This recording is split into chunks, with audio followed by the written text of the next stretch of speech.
இதோ ஒரு மகத்துவம் நிறைந்த ஒரு இரவும் வரவிருக்கிறது. இப்போ நிறைய சோசியல் மீடியாக்கள் வந்த பிறகு பல குழப்பங்கள், மக்களுடைய மனங்களில் சந்தேகங்கள். இந்த ஷாபானுடைய 15ஆம் இரவு குறித்து பல சர்ச்சைகளை சிலர் கிளப்பி விடுறாங்க.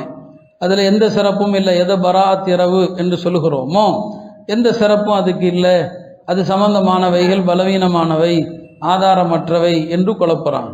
2 விஷயங்களை நான் உங்களுக்கு சொல்லிக்கொள்கிறேன். இந்த ஷபே பராத்துடைய இரவு குறித்து ஏறத்தாழ ஒரு 15 ஹதீஸுகள் இருக்குது. 15 ஹதீஸுகள். அந்த எல்லா ஹதீஸுகளுடைய கருத்தும் என்ன? பாவங்கள் மன்னிக்கப்படுகிற இரவு. அந்த இரவுல அல்லாஹ் பாவங்களை மன்னிக்கிறான்.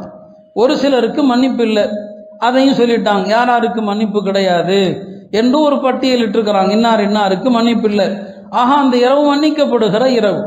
ஹதீஸ்கலை ஆய்வாளர்களிடத்துல ஒரு ஹதீஸ் ஏற்கப்படுவது, ஒரு ஹதீஸ் நிராகரிக்கப்படுவது, அதற்கான பல அடிப்படைகள் எல்லாம் இருக்கிறது. நான் இங்கே அதை விரிவாக சொன்னாலும் உங்களுக்கு புரியாது. மொத்தத்தில் ஹதீஸ்கலை ஆய்வாளர்கள் ஒரு கருத்தில் நிறைய ஹதீஸுகள் வரும்போது அதை ஏற்றுக்கொள்வாங்க.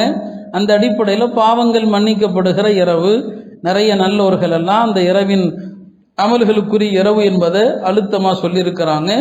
எனவே அது புனிதமான ஒரு இரவு, பாவங்கள் மன்னிக்கப்படுகிற இரவு என்பதில் சந்தேகமில்லை, பயன்படுத்தணும்.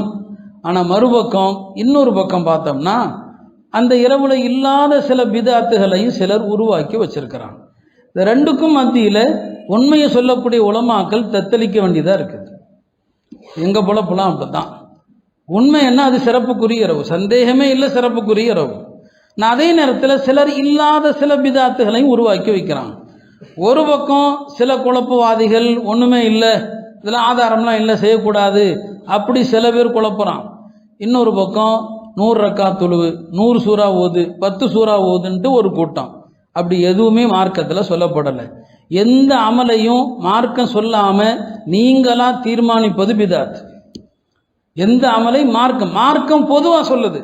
பாவ மன்னிப்புக்கான இரவு, பாவ மன்னிப்புக்கான இரவுனா அந்த இரவுல குர்ஆன் ஓதி பாவ மன்னிப்பு தேடுங்க.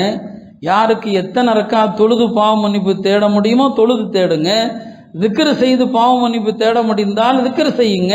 அமல்கள் பொதுவானது, எந்த அமலையும் செய்யுங்க. ஆனால் இவ்வளவு என்று வரையறுப்பதற்கு நபி சொல்லியிருக்கணும், பெருமானார் சொல்லியிருக்கணும். அவங்க சொன்னாதான் அது மார்க்கம். அவங்க சொல்லாம நம்மளா வரையறுத்து இவ்வளவு என்று நோட்டீஸ் போடுறது, இப்படி செய்யுங்க அப்படி செய்யுங்க, அப்படி எதுவும்